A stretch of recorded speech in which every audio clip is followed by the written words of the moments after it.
पूर्वी खबर। जामुड़िया तृणमूल कांग्रेस द्वारा जामुड़िया विधानसभा सीट से हरेराम सिंह को पुनः प्रत्याशी बनाए जाने पर उनके कार्यालय में जश्न का माहौल देखा गया। ढोल नगाड़ों, आतिशबाजी और हरे गुलाल के साथ कार्यकर्ताओं ने इस फैसले का स्वागत किया और विधायक को बधाई दी। समर्थकों ने दावा किया कि उनकी जीत सुनिश्चित है। वहीं विधायक हरेराम सिंह ने मुख्यमंत्री ममता बनर्जी का आभार व्यक्त करते हुए कहा कि एक हिंदी भाषी पर दोबारा भरोसा जताना उनकी निष्पक्षता का प्रमाण है। उन्होंने इस बार 30,000 से अधिक मतों के अंतर से जीत का लक्ष्य रखा है और आगामी कार्यकाल में क्षेत्र के विकास कार्यों के साथ साथ दमकल कार्यालय, फायर स्टेशन की स्थापना को अपनी मुख्य प्राथमिकता बताया है। सर्वप्रथम हमें ममता बनर्जी, अभिषेक बनर्जी के धन्यवाद দিব। ये আমার মতন লোককে উনি দুবারা চান্স দিয়েছেন। 5 বছর আমরা জামুড়িয়াতে যে সেবা করেছি, সেবা জন্য আর 5 বছর আমার এক্সটেনশন হয়েছে, ওনাকে ধন্যবাদ দিব। আমি জামুড়িয়াবাসীকে ধন্যবাদ দিব যে ওরা আমাকে খুব কোঅপারেশন করেছে। আগেবার 2021-এ জিতায় পাঠাইছিল বিধানসভাতে। আমি কিছু কাজ করেছি, কিছু বাকি আছে। এবারও 5 বছর সময় পেলাম এই কাজটা করব, এই আমি কথা বলবো। বলছি কোনো কাজ কি 5 বছরের বাকি রয়ে গেছে? বাকি আমার একটি কাজ, আমার স্বপ্ন ছিল যে এখানে ফায়ার ব্রিগেড করব। ওই কাজটা এখন শুরু করতে পারি নাই, সব কাগজ কমপ্লিট হয়ে গেছে। ওই কাজটা প্রথম আমি করব। তারপরে আমার দরবাডাঙ্গা পুল আগে থেকেও বলেছিলাম, পরন্তু ফান্ড জন্য আমার দিদি বললেন কিনা এখন আমার কাছে পয়সা নাই, হতো 1500 কোটি টাকা লাগবে। উনি নেক্সট টাইম বলেছিলেন, ভাই ঠিক আছে নেক্সট টাইম আমি দেখবো। ওটা আমি চেষ্টা করব। একটা সংকট রয়েছে, সেটা পানি জামুড়িয়া সংকট যে আছে, 31 তারিখ মধ্যে সংকট একদম দূর হয়ে যাবে। সেই জন্য নতুন আমরা টিউবওয়েল ওখানে 30-40টি টিউবওয়েল করেছি কালাঝরিয়াতে।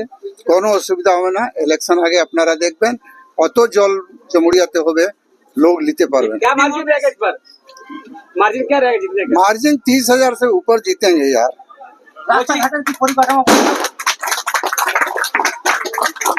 কোন কোন বিষয়গুলিকে সামনে রেখে নির্বাচনী দেখো, মমতা ব্যানার্জি যে কাজ করেছেন, 100 প্রকল্প চালাচ্ছে, আর নতুন কাজ করবার কোনো আমাদেরই নাই।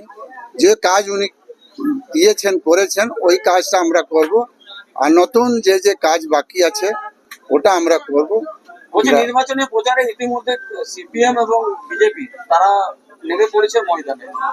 আজ ঘোষণা হলো তৃণমূলে, কতটা প্রচারের ক্ষেত্রে? দেখো, সিপিএম বিজেপি যে প্রচারে নেমেছে, ওটা তো বুঝে কি ভোট পাবে ওরা। এখানে তৃণমূল কংগ্রেস ছাড়া এখানে কেউ জিততে পারবে নাই। আমাদেরও ছেলেগুলা প্রচার শুরু করে দিয়েছে, কাল থেকে ওর গতি হবে। ওই জন্য কিছু নাই, প্রচারে করবে। ওদের ছেলে কোথায়? ওদের পোলিং এজেন্ট পাবে না।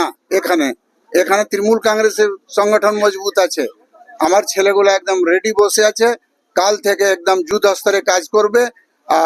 যে কাজ আছে ইলেকশনে সব ডোর টু ডোর যে কাজ মমতা ব্যানার্জি করেছেন সেইটা বলবেন। এই বললেই আমাদের ভোট হবে। চিকিৎসক স্থানীয় বাসিন্দা বিজন মুখার্জিকে করেছে, কতটা প্রতিদ্বন্দ্বিতা হিসেবে দেখছে? তুমি জানো, উনি দুবার হেরেছেন রানীগঞ্জে। ওখানে রানীগঞ্জে লোক ওকে পছন্দ করে না। ওর নিজের গ্রাম যে আছে বীজপুর আমি জিতবো, ও জিততে পারবে না। কেন কারুর সঙ্গে সম্বন্ধ ঠিক নাই, বুঝলে? তো ওকে আমরা কোনো লি নাই, হালকাতে লি। ও কিছু করতে পারবে না। बार-बार जमुड़िया पे हिंदी भाषी को विश्वास कर रहे हैं, क्या बोलेंगे? हिंदी भाषी बांग्ला भाषी का यहाँ पर कोई प्रश्न नहीं है।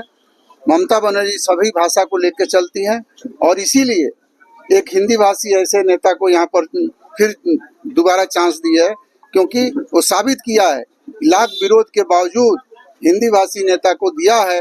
ये ममता बनर्जी का देन है। हमारे चैनल को लाइक, शेयर, सब्सक्राइब करना ना भूलें और बेल आइकन को दबाना ना भूलें और देखते रहें पूर्वी खबर। पूर्वी खबर, नजर सब पर।